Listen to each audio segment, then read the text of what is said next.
नमस्कार। Shri मंगलवाल online study class में कक्षा 10वीं के विद्यार्थियों का एक बार फिर से स्वागत है। हम विगत 2 सप्ताह से हिंदी का दूसरा अध्याय तुलसीदास पढ़ रहे हैं। इसमें लक्ष्मण परशुराम संवाद में हमने 3 जो है पद्यांश पढ़ लिए हैं, उसका भावार्थ समझ लिया है। आज हम चौथा जो है पद्यांश पढ़ेंगे। ध्यान देना प्यारे विद्यार्थियों, इसमें तुलसीदास जो द्वारा रचित रामचरितमानस और रामचरितमानस के बालकांड से ये पद्यांश संकलित कर लिया गया है। आपने देखा होगा कि पिछले अंश में लक्ष्मण ने जब अपमानजनक व्यंग्य वचन परशुराम को कहे तो परशुराम बहुत ही क्रोधित हो गए थे और क्रोधित परशुराम विश्वामित्र से लक्ष्मण को समझाने की जो बात कह रहे हैं कि आप इन्हें समझाइए, वही ये पद है। कोशिक सुनऊ मंद यऊ बालकु कुटिल काल बस निज कुल घालकु भानु वंश राकेश कलंकु निपट निरंकुश अवधु अबुद्ध असंकु काल कवल होय छन माही कहें पुकारी खोरी मोय नाही तुम हटकऊँ जो चहूँ उबारा कई प्रताप बल रोष हमारा लखन कहे मुनि सुजसु तुम्हारा तुम ही असत को बरने पारा अपने मुँह तुम आपनि करनी बार अनेक भांति बहु बरनी नहीं संतोषु त पुनि कसु कहु जन ऋष रोकी दुसह दुख सहु वीर वृत्ति तुम धीर अशोभा गारी देतन पाऊँ शोभा सूर समर करनी करई कही न जाना वही आपू विद्यमान रन पाई रिपु कायर कतई प्रताप। प्रसंग मैंने आपको बता दिया कि जब लक्ष्मण ने परशुराम का अपमान करते हुए जो व्यंग्यात्मक वचन कहे थे, जिसकी वजह से परशुराम बहुत क्रोधित हो गए और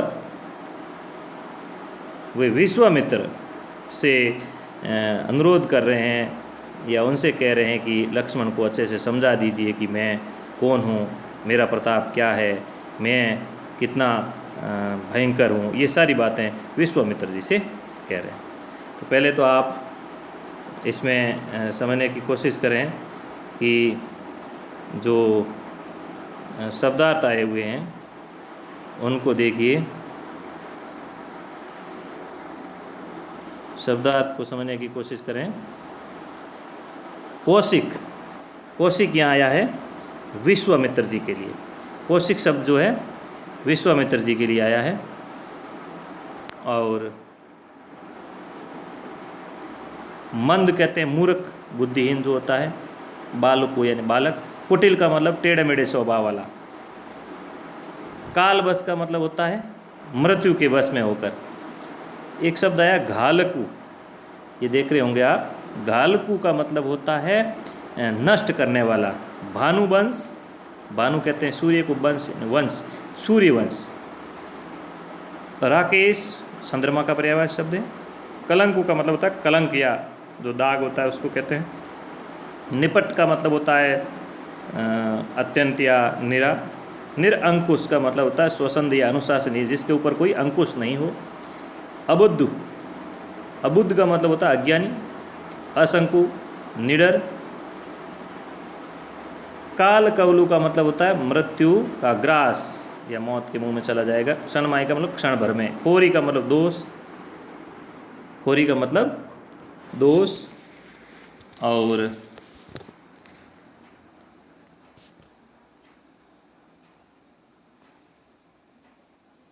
हटकऊ का मतलब रोक लो। जो यानी यदि, जो यानी यदि, चाहूँ यानी चाहते हो। उबारा का मतलब बचाना। प्रतापु का मतलब होता है प्रभाव या पराक्रम। रोसु का मतलब क्रोध। सुजसु यानी कीर्ति या यश। अक्षत का मतलब रहते हुए। को यानी कौन। बरने का मतलब वर्णन कर सकता है। पारा, पारा मतलब समृद्ध या कर पाना। आपनी का मतलब अपनी। करनी मतलब कार्य। बहु ने बहुत बार। बरनी का मतलब वर्णन करना, बरनी। पुनि का मतलब बार बार या फिर से। कहयु यानी कहिए। जन यानी मत। रिस का मतलब होता है क्रोध या रोकना, रोक यानी रोक करना। दुस्सह यानी असहनीय कार्य, दुष्कर जिसको कहते हैं। सह यानी सहन करना। वीर व्रती का मतलब वीर व्रत को धारण करने वाले, पालन करने वाले। धीर का मतलब धैर्यवान। अशोभा, अशोभा का मतलब होता है जिसको शोभा नहीं देता, गाली देते यानी गाली देना। सूर का मतलब शूरवीर।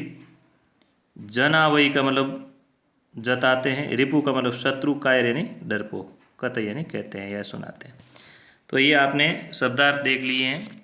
शब्दार्थ के बाद प्रसंग मैंने बता दिया है, एक बार फिर से समझ लीजिए कि जब परशुराम और लक्ष्मण के बीच में संवाद चल रहा था और इसी बीच जो है लक्ष्मण ने जब व्यंग्यात्मक शैली में परशुराम जी को क्रोधित कर दिया तो उन्होंने इनके गुरु विश्वामित्र, जो राम लक्ष्मण के गुरु थे, उनसे कहा कि आप जो इन्हें समझा दीजिए कि मेरा पराक्रम क्या है।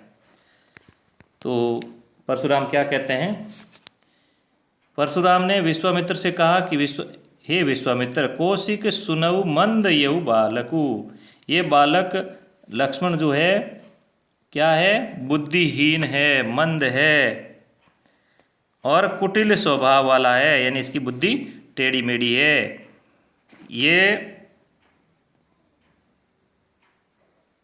कुटिल स्वभाव वाला बस निज कुल गालकू, अपने ही कुल के लिए घातक है या अपने कुल का नाश कराएगा। कैसा है? भानुवंश राकेश कलंकु।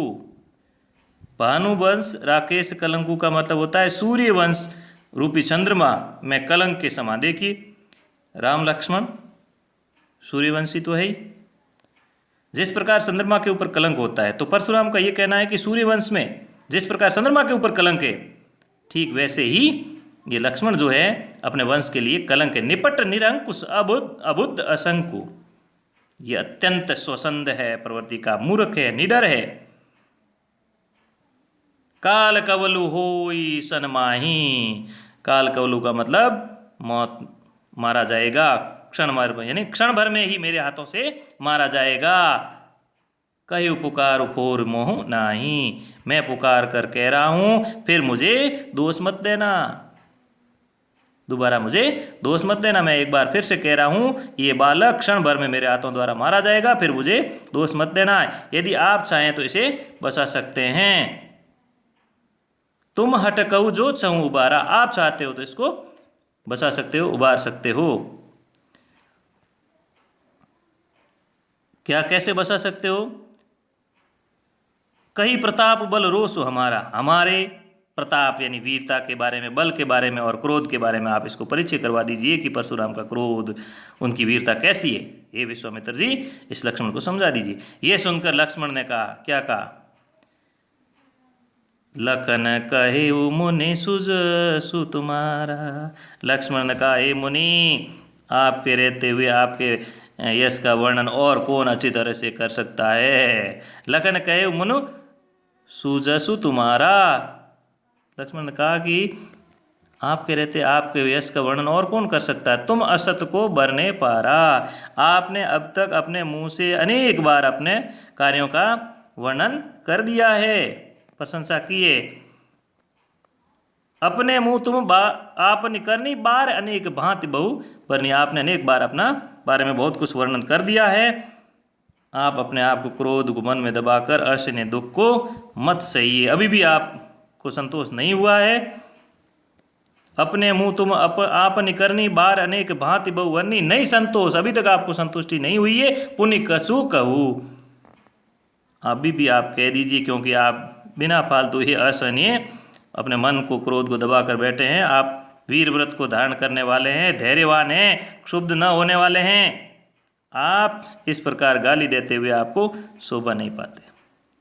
जनि ऋषि रोकी दुसह दुख सहु, वीर व्रत तुम धीर अशोभा, गारी देत न पाऊ शोभा। लक्ष्मण ने क्या कहा? आप इस प्रकार गाली देते शोभा नहीं पाते। सूरवीर योद्धा तो कैसा होता है, देखो लक्ष्मण ने कहा, सूर समर करनी करही, कहीं न जाना भी आपू, यानी सूरवीर जो होता है योद्धा जो होता है युद्ध में वीरता का प्रदर्शन करता है, अपने मुंह से अपनी प्रशंसा नहीं करता। कायर लोग विद्यमान रन पाई रिपु, सामने शत्रु को देखकर कायर कतई प्रताप। कायर लोग जो होते हैं युद्ध में शत्रु के सामने देखकर अपनी वीरता का डींग हाँकते हैं। इस प्रकार आप समझ गए होंगे प्यारे विद्यार्थियों, भाव ये है कि जब लक्ष्मण ने व्यंग्यात्मक शैली में परशुराम के क्रोध को बढ़ा दिया, तब परशुराम ने अपना अपमान समझा और विश्वामित्र जी से कहा कि इस बुद्धिहीन बालक को आप समझाइए, मेरे यश पराक्रम और वीरता के बारे में बताइए। तब लक्ष्मण ने तो और ही व्यंग्यात्मक शैली में कहा कि हे परशुराम, हे मुनिवर, आपके होते अपने मुंह से आपने बहुत बार वर्णन कर दिया अपनी वीरता के बारे में, अभी भी आपको मन में संतुष्टि नहीं हो तो आप व्यर्थ में ही क्रोध को सहन कर रहे हैं, और बता दीजिए। यहाँ तक कि लक्ष्मण ने तो ये तक कह दिया कि वीर योद्धा तो वो होता है जो सामने शत्रु को देखकर अपना पराक्रम दिखाता है, जबकि कायर लोग वो होते हैं जो सामने शत्रु को देखकर अपने बारे में प्रताप, अपनी वीरता के बारे में कहते हैं कि मैं ऐसा हूँ, मैंने वैसा कर दिया, मैंने वैसा कर दिया। तो ये तो था भावार्थ। एक क्वेश्चन आप नोट कर लेना, इस पद्यांत की सप्रसंग व्याख्या करनी है। इसके साथ ही आप लोग एक और काम करेंगे, इसमें विशेष के बिंदु भी लिख देंगे। भाषा आपको जानकारी है, अवधि है, व्यंग्यात्मक शैली है, वीर और रौद्र रस की अभिव्यक्ति हुई है, और जगह जगह अनुप्रास और उपमा और रूपक अलंकार तो प्रयुक्त हुआ ही है। इसके अलावा एक प्रश्न और आप नोट करेंगे, लक्ष्मण के अनुसार वीर योद्धा की क्या पहचान है। उत्तर में क्या लिखोगे? वीर योद्धा सामने शत्रु को देखकर युद्ध के मैदान में अपना पराक्रम दिखाता है, जबकि कायर व्यक्ति जो होता है वो व्यक्ति शत्रु को देखकर अपने बारे में डींगे हाँकता है, वगैरह वगैरह। जय हिंद, जय भारत। अच्छी तरह से पढ़िए और कृत कार्य करके पुनः ग्रुप में फीडबैक दीजिएगा। धन्यवाद।